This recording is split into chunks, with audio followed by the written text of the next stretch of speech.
So our next presentation will be Professor Sharmin Hartel from Monash University School of Management and Associate Professor Anna Krasminska from Macquarie University's Department of Management. They'll pop on their screen now, and Sharmin and Anna are here to share the results of the first large-scale global quantitative study in the area of autism employment. The purpose of this global study, not an easy feat, was to investigate the challenges, learnings and best practices organisations have in sustaining and scaling skilled autism employment. It's not just important, this is critical to how we can create systems-wide change. I can't wait to hear more about it, and without further ado, I'll throw to Anna and Sharmin, whoever will speak off first. Thanks, Andrew. Yeah, we're very delighted to be able to present our findings, and we're also very excited. Let me just quickly share my screen so I can jump into the first section of our presentation. As you've already mentioned, Andrew, so this was a big undertaking with the global reach, and we did this because we know that there is a lot of research out there, and a lot of it has been qualitative in nature, so looking at single organizations, smaller cases. And so we really wanted to see, because it has been such a global movement as well, what's the more global findings that we can draw from asking the leading employers in the space about sort of their best practices, challenges and learnings from employing autistic people. So we were lucky enough to have almost 170 individuals from 33 organizations, 12 countries, 5 continents that have responded to our survey. This is comprised of different types of organizations, so large multinational corporations, governments, social enterprises, and sort of other types of organizations, nonprofits. And we made sure that we had what we call a 360-degree view. So we asked not just the autistic individuals, but also the co-workers, supervisors, HR managers, and executive or program directors of autism, of the autism employment program, if they had such a program in their organization. And I think what really excites me about this is that we have a little bit of myth busting, and of course, please be mindful that there's a very long report that we've done, in a very detailed report, because there is so much of so many interesting findings coming from this study, and we're just going to be able to really highlight a few aspects. And I invite everybody to go to the website, the ACRC website, which features the full study, but also the executive report and the study highlights. So just to highlight a few things, I'll be going through the myth busting, and then we'll pass on to Sharmin for the implications for future research. And I'd like to highlight a few things when it comes to the surprising findings we found about the recruitment practices, full-time employment and adjustment compared to neurotypical colleagues. And so first of all, I thought what was really interesting is that, we traditionally think of, the recruitment practices and organizations that have been leading in this space, is that individual interviews, the traditional, job interview, is actually not very suitable for autistic employees or candidates. And what we actually found is that in our sample, this was actually rated, the individual interview was rated as the most helpful recruitment practices in the organizations for both female and male employees. So we were quite surprised about that, because it really goes to show that that if done well, and we of course I think we have to note that the organizations we were part of our data collection are also leaders in the space. So we do assume that they have adjusted their interview process in a way that it is inclusive and adjusted to autistic individuals. But if done so, it is actually the most helpful recruitment practices from the autistic people's perspective. So I think that was a very useful and novel myth-busting finding. And there is other important practices that organizations, employers can put into place, such as offering trials and tasks to be done on the job, and also communicating that the job is designed for autistic people. Also, full-time and disclosed employees rated their satisfaction with those recruitment practices as much higher than, for example, part-time employees and non-disclosed. Generally, as you can see in this little table here, and we don't have time to go into all the details, so I invite everybody to look into the report. or contact us if they have any questions. There's also that females just rated, that their satisfaction with practice is a lot higher than males. The other thing that I think was really interesting, and let me maybe very quickly go back to the previous slide, is that I think one takeaway for this for the employers is that actually interviews are fine if they're done well, but it might also be actually a good idea to give individuals a bit of a choice of what kind of recruitment practice they think would be most suitable for them, because there might not be the one size fits all recruitment practice. Going to the full-time employment and workplace satisfaction is that I think there is also a perception out there that autistic employees may not be able to or enjoy full-time work, and our study clearly shows that actually they do, and that full-time employment full-time employed autistic workers are actually more satisfied with the work environment features and with generally organizational practices than part-time autistic workers, and they report more positive experiences of workplace inclusion than their part-time counterparts. And I think this is important to note, because in our data still we could see that despite we were looking at leaders in the space of autism employment, we can see that only 24% of our autistic respondents had ongoing full-time employment. Most of them had part-time employment with 47%, excuse me, and 23 fixed term and 6% casual. So I think this really goes to show to suggest that we should encourage organizations to think how can we actually offer full-time employment to those autistic individuals who want that, and it's more about the practices in place that support that rather than offering part-time employment, which is not necessarily the better option. You can also see that full-time employees feel more secure in their jobs than part-time employee, and particularly protection against excessive work hours and a fair employment contract received the highest ratings among those with full-time employment in particular.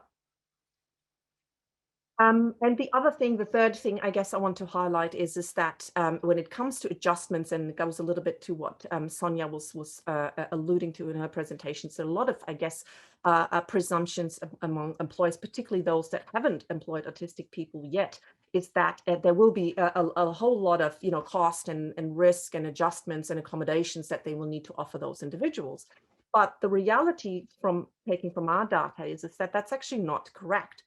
Overwhelmingly, actually, both autistic and non-autistic employees requested and also were granted the same type of adjustments. There is also really minor differences where, for example, autistic individuals were provided more often an access to a job coach and were requesting customized job design more often than their neurotypical colleagues.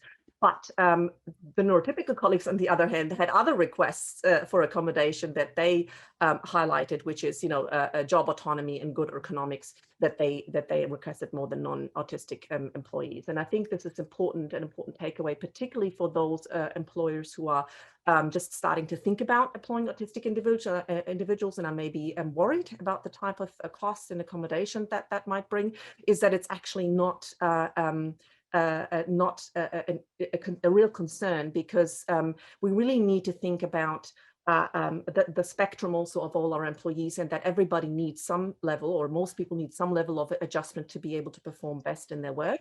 And autistic people just may need different things than neurotypical people or people with other disabilities. And I think that's a really important finding. And I will now hand over to Charmin to talk about the individual and contextual differences. Thanks, Anna. So one of the another really exciting finding out of this research was sort of kind of confirming the sort of mantra that everyone would be familiar with related to the autism community, which is, if you've met one autistic person, you've met one autistic person. And the reality is that all people have their individual differences. They have, and if individuals that are on the spectrum also have, other elements, unique characteristics to them.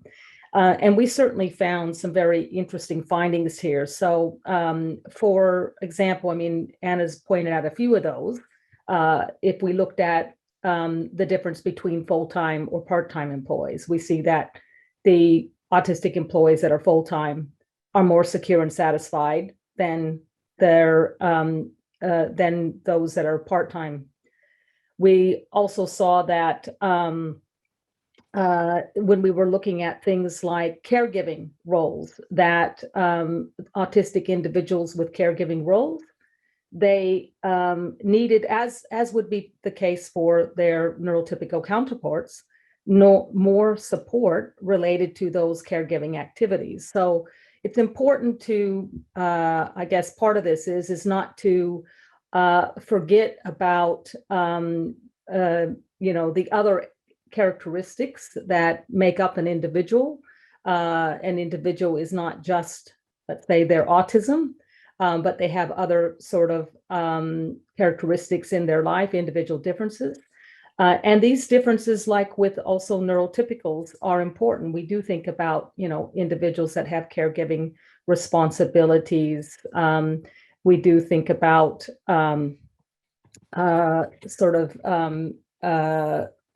other just essentially sort of differences or preferences for the work environment. So we need to take these into account. The other thing is that we saw that autistic employees report to be more satisfied with the work environment as well as various organizational practices and adjustments when they were female, or when they were disclosed, or when they had no primary caregiving responsibilities, or when they required less than substantial support. Again, pointing out this need to take into consideration what we call intersectionality, the intersection of being on the spectrum with other types of characteristics or ways that people differ. So this is a really important thing. And I think quite interesting to see that in this case, that women autistic employees are more satisfied with their work environment than men autistic employees. The idea with the disclosure is an important one because it suggests that potentially that there's in disclosing, as we find with other populations, that disclosure can, for one, let one feel more authentic and also included and respected in the workplace, but potentially also feel that one is able to potentially get more of the workplace support that is needed to perform well. And again, I mentioned already the primary caregiving responsibilities, and then of course this idea about how much support a person might need in the workplace.